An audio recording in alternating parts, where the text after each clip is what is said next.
lecture really needs no interruption. A real boring mistake that was. I love it. Needs no introduction. And don't you dare interrupt. So there we are. It's on the screen. Lorraine, it's all yours. Thank you very much, Derek. I'm going to tell a story tonight, which actually is a very long and complex one. Chose it for a couple of reasons. One, because I was asked to do it, this particular story, because other people have heard it. The other reason was we weren't sure if Darren, who was actually on call tonight, was actually going to be able to stay the distance. And if he couldn't, if he had to leave early, then I could actually lengthen it to its full length, as he managed to be able to stay the whole of his time, and give you the shortened story of it. That means I've cut out a large chunk, which actually is bang in the middle of the story.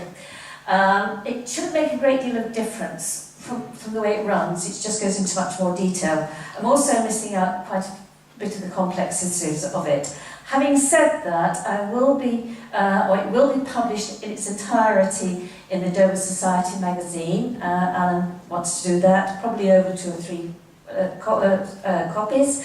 And it will also be published on my website as well, eventually. So you can actually read the full story.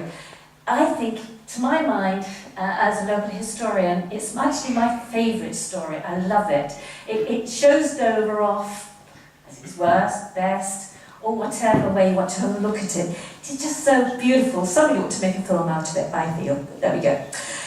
It starts off, when I work out how to do it, I hit the right one. Yes, I do. Right, at the cliff end of Athol Terrace, which I'm sure you all know, where I'm talking about, you go up the footpath and you go along, and you've got a nice flat area that looks like a railway track, which most of you know was a railway track. It is. And it actually goes towards St Margaret's, which is quite interesting. And but it is the original Dover St Margaret's Martin Mill railway line. The story starts tonight. In 1896. In fact, it doesn't. It actually starts some 40 years before. And I'll just go slightly onto that. The Earl of Guildford, at that point in time, bought some land, which we'll come on to in a few minutes, which piece of land he bought, with the intention of developing it. It was just above Dover, near Langham Cliffs. And that's what he wanted to do.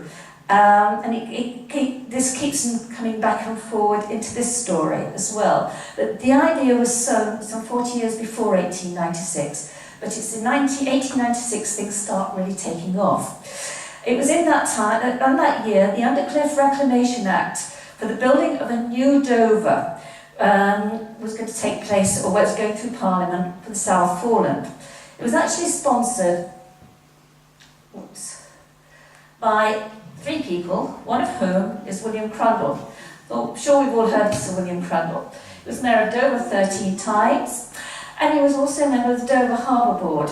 He was actually the chairman from 1906 to 1934, which if he hadn't held that position, our story wouldn't have happened. But it did happen. Another aspect of William Crundle is that it was his father who started it off. His father decided that Dover, which was, we're now looking back to the Earl of Guildford's time, back in the mid-19th century, would divide very nicely into different parts. We could have all the workers living up Folkestone Road. In actual fact, very nice piece of land there below Western Heights, and we all know them as Clarendon Street, etc., etc. They were developed by, guess who? The Crundles. They started off developing that, and that was for the workers. Now for our middle class, our lower middle class, our lower managerial, our clerks, etc., we'll have them on the other side of the Dower. And you look down around Barton Road, that area, those houses were built for them. That was the design. Now for the upper management, we had Castle, what was called the Castle Estate, Castle Avenue, Park Avenue, etc., etc. was built. If you look at the housing, you can actually see the difference. Okay, a lot of them were built by different builders. If you look carefully at the way the planning, etc., went through, guess whose names appear with regular monotony? Front doors.